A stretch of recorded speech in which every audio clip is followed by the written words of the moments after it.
मंच पर विराजमान हमारे सभी महानुभाव, पदाधिकारीगण और आज की सभा में पधारे हमारे सभी सम्माननीय सजाती बंधुओं, काफ़ी देर से यहाँ हमारे लोगों के विचार हम सुन रहे थे और ये सत्य है कि हमारा समाज प्रगति करने लगा है। तहसील स्तर पर भी धर्मशालाओं का निर्माण हो रहा है, ये बहुत अच्छी बात है। धर्मशाला नाम लेते ही एक विचार आता है, एक सार्वजनिक स्थल। अभी कहीं जाएंगे तो किसी न किसी के घर जाएंगे, आप 4 आदमी बैठेंगे तो किसी न किसी के दरवाजे पर बैठेंगे। एक ऐसा स्थान होना चाहिए जो सार्वजनिक हो जाना चाहिए। कोई भी मीटिंग है, समाज संबंधी कार्य गतिविधियां हैं, धर्मशाला होगी, अपने लोग वहाँ स्वतंत्र रूप से बैठ सकेंगे, स्वतंत्र रूप से मीटिंग कर सकेंगे। किसी के घर पर बैठ करके एक व्यक्ति के घर सभी जा भी नहीं सकते हैं, मनमुटाव रहता, हम उसके यहाँ नहीं जाएंगे, हम उसके घर नहीं जाएंगे। तो धर्मशाला एक सार्वजनिक स्थल है। मैं तो चाहता हूं कि एक धर्मशाला के साथ साथ एक छात्रावास भी होना चाहिए। छात्रावास हर शहर में होना चाहिए। जो छोटे छोटे गांवों के बच्चे हैं वो पढ़ नहीं सकते, 20-20 किलोमीटर से साइकिल वगैरह से आते हैं, बच्चियां आती हैं, जा नहीं सकती। तो हमारे समाज के हर जगह छात्रावास होना चाहिए।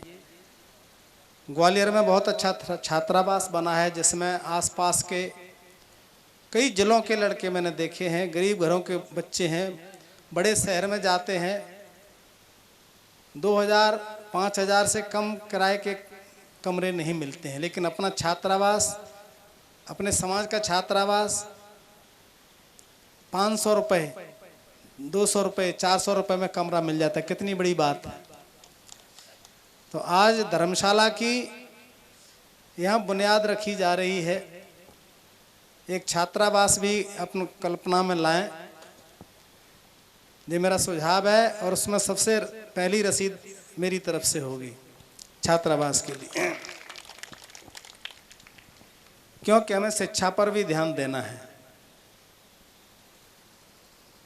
छात्रावास वो छात्रों का ही आवास होना चाहिए। उसमें ऐसा, धर्मशाला में तो सामाजिक गतिविधियां चल सकती हैं, लेकिन छात्रावास में तो छात्रों की पढ़ाई होना चाहिए। गांव के बच्चे भी शिक्षा जगत से जुड़ना चाहिए। गांव में सब में स्कूल होते नहीं है, दूर दराज, लेकिन यहाँ छात्रावास में रहने की व्यवस्था होती है।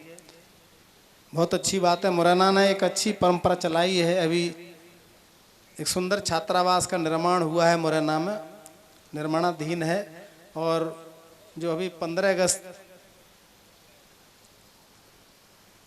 अगस्त को झंडा वंदन करने का सौभाग्य मुझे प्राप्त हुआ था और मैं वहाँ गया था। मुझे बहुत खुशी हुई थी कि बहुत इस बड़े शहर में, चूँकि संभागीय स्थल है, मुरैना संभाग है, चंबल संभाग है, अच्छे अच्छे कॉलेज हैं, वहाँ से आवागमन के साधन हैं, डायरेक्ट दिल्ली, भोपाल, मुंबई के लिए एयरपोर्ट भी पास में ग्वालियर में है। ग्वालियर में अलग छात्रावास है, तो छात्रावास पर भी ध्यान होना चाहिए।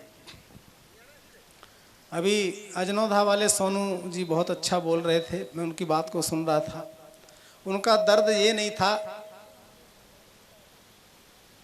राम बाबू ठेकेदार जी आपने व्यक्त जरूर समझाया था, लेकिन उनका आशय ये नहीं था सोनू का। वो अपनी जगह पे बिल्कुल सही थे। सही बोला सोनू ने कि हमारा ध्यान जगह विभाजित नहीं होना चाहिए। एक व्यक्ति को सौंप दो ना गद्दी, और उसी में सबकी आस्था होना चाहिए। चंदा देने वाले परेशान होंगे कि नहीं, बोलो। चंदा देने वाले परेशान होंगे, और जो देते हैं उनको पूछ लो। एक ही जगह देगा तो वो आदमी अच्छा चंदा दे सकता है, लेकिन 35 जगह देगा तो किस किस को कहाँ कहाँ देगा।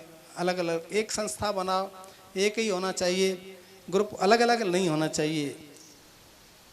ये अध्यक्षों की जो बाढ़ आ गई है, ग्रुपों की जो बाढ़ आ गई है, ऐसा नहीं है, उससे समाज कटता है। हमें आस्था होनी चाहिए, एक ही समिति होना चाहिए, पूरे जिले की एक समिति होना चाहिए, उसके अंडर में तहसील स्तरीय समिति होना चाहिए। लेकिन संगठन ही बहुत हो गए, इतने संगठन हो गए हैं कि मुझे तो नाम याद नहीं रहते। आप लोग महसूस कर सकते हैं, ये जो संगठन, अलग अलग संगठन नहीं है, संगठन का अर्थ है एक छत्र छाया में। मुझे बहुत अच्छा अभी लगा, दक्ष प्रजापति की रैली निकाली गई, पूरे जिले की एक रैली निकाली गई और वो शक्ति प्रदर्शन था एक प्रकार से। बस ऐसे ऐसे कार्यक्रम आप रखिए कि एक ही झंडे के अंतर्गत काम करेंगे। एक व्यक्ति हमारा कहेगा, उधर ही समाज पूरा जाएगा, तब तुम्हारी शक्ति देखी जाएगी। आज कोई राजनेता आएंगे, वहाँ 10 लोग आएंगे कि साहब हम जवाबदारी लेते हैं पूरे समाज की, वो कहेगा हम लेते हैं, और वो 10 लोगों पर तो विश्वास नहीं करेगा। हमारी तरफ से ये जवाब होना चाहिए कि हमारा एक ही अध्यक्ष है, वो कह देगा हम वहाँ जाएंगे। आप किसी को सौंप दो, हम ये नहीं कह रहे कि मेरे से कई लोगों ने कहा आपको अध्यक्ष बना देते, मैं तो बनूंगा ही नहीं, मैं तो सबसे छोटा सेवक बन के रहूंगा। कोई पद नहीं चाहिए, पद तो भगवान ने दे दिया था, तो पद की लालसा में हमें काम नहीं करना चाहिए। हम समाज के सेवक हैं, समाज के सेवक हैं, और सर्वसम्मति से एक व्यक्ति चुन जाए, वो अध्यक्ष होना चाहिए, और वो जिधर जाएगा पूरा समाज जाएगा, तब तुम्हारी शक्ति दिखाई देगी।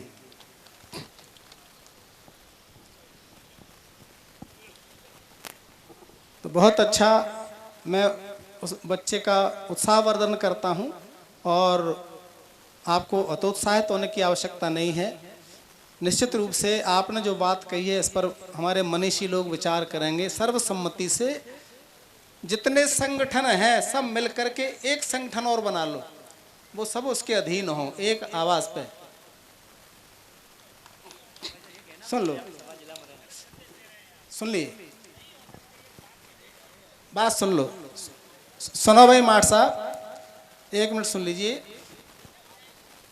हो सकते हैं, समाज की एक ही समिति होना चाहिए, कोई भी संगठन एक होना चाहिए, अलग अलग ग्रुप नहीं होना चाहिए। नहीं तो कौन कौन बुलाएगा, हर आदमी बुलाएगा तो वो चंदा देने वाले तो वही लोग हैं ना, कितनी जगह चंदा देंगे भाई, सोचो।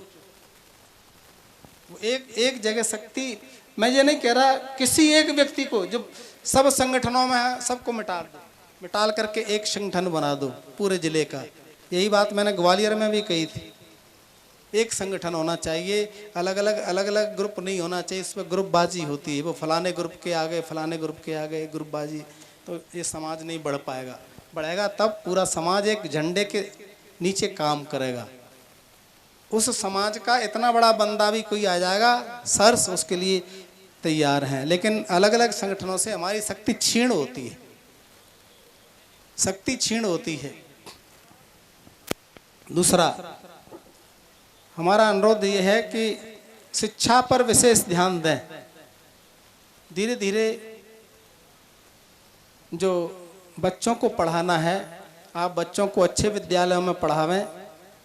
चाहे आप अपने जो सामाजिक कार्यक्रम होते हैं उनमें कटौती कर लें, लेकिन बच्चों की शिक्षा पर ध्यान दें, तभी आपके बच्चे ऑफिसर बनेंगे, अच्छी लाइन में निकलेंगे और वो समाज को दिशा देंगे। तो मैं ज़्यादा समय नहीं लेना चाहता, हमारे बीच में वक्ता बहुत हैं। मंच संचालक से अनुरोध है,